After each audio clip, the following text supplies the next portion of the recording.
Hello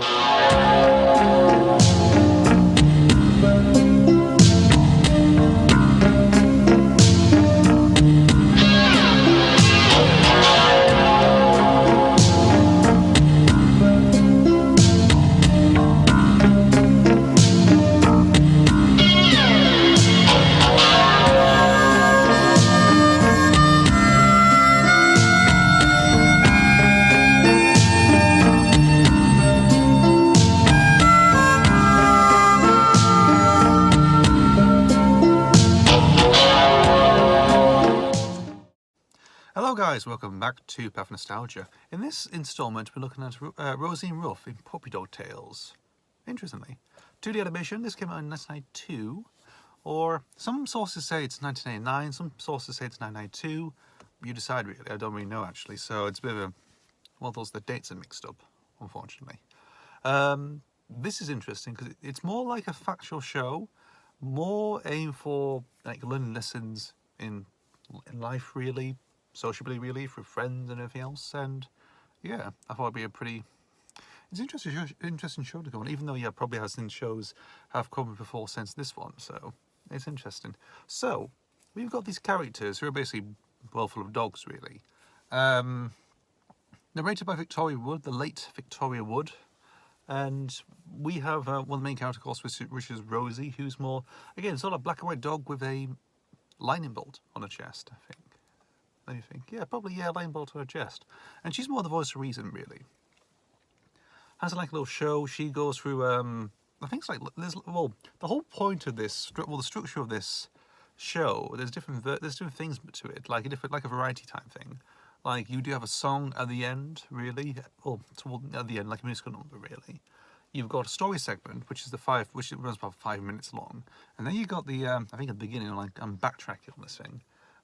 You get the introduction, and you basically see you have Rosie, of course, doing like a presenting thing, of course. Like you show, she does like a couple of jokes, and also just like it's like being a newsreader, really, that type of thing. Like, welcome to the show. Here's what we got. We'll end with this musical number. Bish bam boom. Here we go. So that's what really is. You got her friend Ruff as well. This dumb, again, brain dead sort of blue dog. Really, he was basically just like the opposite to Rosie. Really, again, lovable as friends, but again, total opposite, which works. You've also got Sniff, and I think who's more, again, like a terrier type one with more like a dog with a ginger beard, really. And I've got the other one. He's like, again like pink. It's very sort of like. I think like pointy circular ears, really. I was like, circular ears she's got, I forgot the name now. But, again, pretty interesting. So, of course, we go back to this, the segment. Well, the segment that's all familiar, really, I think, to everyone, is the stories themselves, really. The actual meanings, the actual lessons that we learn. So, in one instance, we get sharing, of course, like the term sharing. We've also got... I'm trying to think of the other one. Don't be just like doing laundry or something. Lost dog as well. That's one. Fire is one. I said like doing a birthday party really. So some shenanigans going there. Again, interestingly. Again, like simple stuff really. Like you learn about fire safety. You learn about Bob and Friends really. You know, that sort of thing really. So it's like a basic format.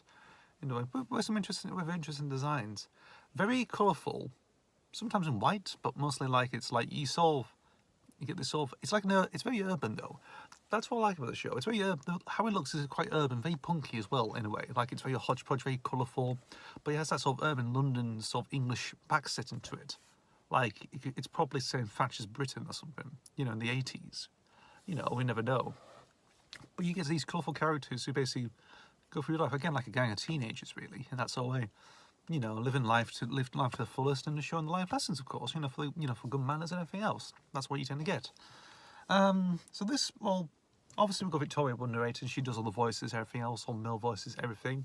Puts out a decent selection, of course, which is good. You know, great. Always been great. She has been for many years, of course. Sadly, she's gone.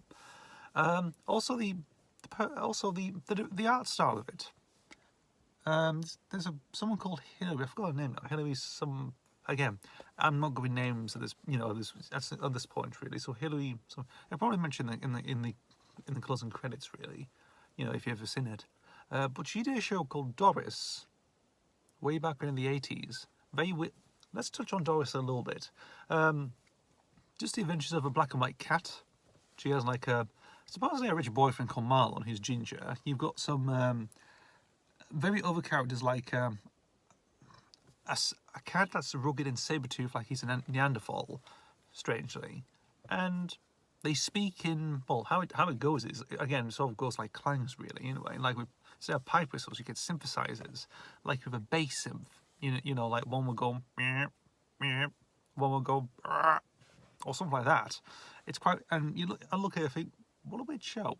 Because it's from the 80s, of course. I mean, the theme tune's sort of typical 80s stuff, really. It's just when you get down to this sort of weird stuff that this cat does, it's like, interesting. I have to say, this is actually a bit of an improvement, this is. So it's a bit more interesting. You have a voice. It's a bit more interestingly, you know. In this regard, it's more like, it's like silent cinema, but with cat noises, really. If you look at Doris, even though I did use one on children's stories, of course, of her like doing beekeeper or something and selling honey. That's what she did in that story. But this one has been more interesting. Yeah, it has some interesting similarities in terms of animation as well. I think the animation is a bit more slicker in this one, but it is actually interesting. You can get some VHS. I think for 2 volumes. I think that's the whole series, spread over 2 videos. No DVD release. But thankfully, just recently, of course, the episodes, the short story segments, like the 5-minute stories, are on YouTube, all 13 of them. That's pretty good. And I did use one in Progress in the Box as well, which was included. I think it was originally, it would have been BBC, but I think distributions take on different stuff, really, like different BBC properties. Depends if the company actually produced them, sort of like, you know, want this company to do that, so here and there. So it's not done by the BBC. You don't see BBC video on this thing. But it's good. It's nice. It's a decent little show. It's something interesting, you know. Late Victoria wood. A very interesting design as well. Very out there. I like the punkiness of it. Again, something like Tube Mice as well. That actually, it gives it a grimy look. It does, like something like, you know, this might just come out of the 80s. This does, you know, like it reflects the time. It does. It reflects that sort of era. And it works nicely. It does. Thank you guys for watching. As always, see you for the next video, and goodbye.